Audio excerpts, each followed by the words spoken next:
Tonight I'm going to read The Night Before Christmas by Clement Moore.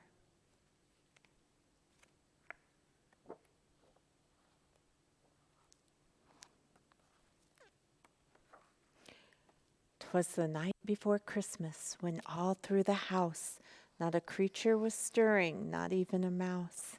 The stockings were hung by the chimney with care, in hopes that St. Nicholas soon would be there. The children were nestled all snug in their bed, while visions of sugar plums danced in their head. And Mamma in her kerchief, and I in my cap, had just settled our brains for a long winter's nap, when out on the lawn there arose such a clatter, I sprang from my bed to see what was the matter.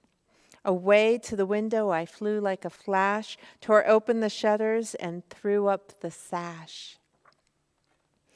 The moon on the breast of the new-fallen snow gave the luster of midday to objects below, when what to my wondering eyes should appear but a miniature sleigh and 8 tiny reindeer, with a little old driver so lively and quick, I knew in a moment it must be St. Nick.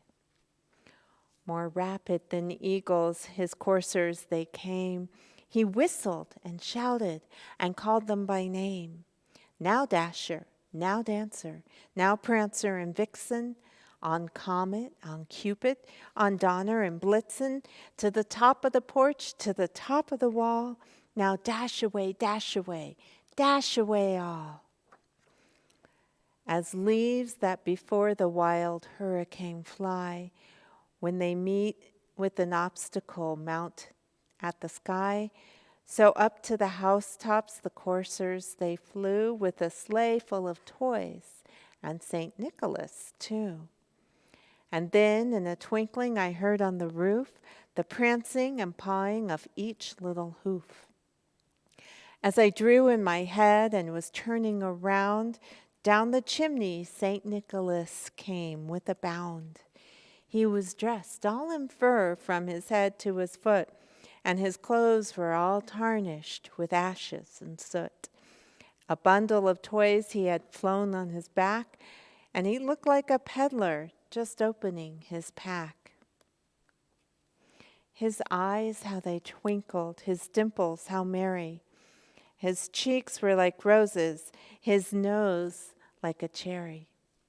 His droll little mouth was drawn up like a bow, and the beard on his chin was as white as the snow. He had a broad face and a little round belly that shook when he laughed like a bowl full of jelly. He was chubby and plump, a right jolly old elf, and I laughed when I saw him in spite of myself. A wink of his eye and a twist of his head soon gave me to know I had nothing to dread.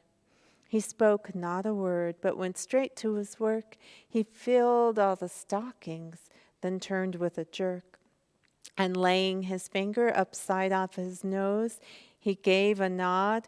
Up the chimney he rose. He sprang to his sleigh, to his team gave a whistle, and away they all flew like the down of a thistle. But I heard him exclaim ere he drove out of sight, "Happy Christmas to all, and to all a good night." The Night Before Christmas.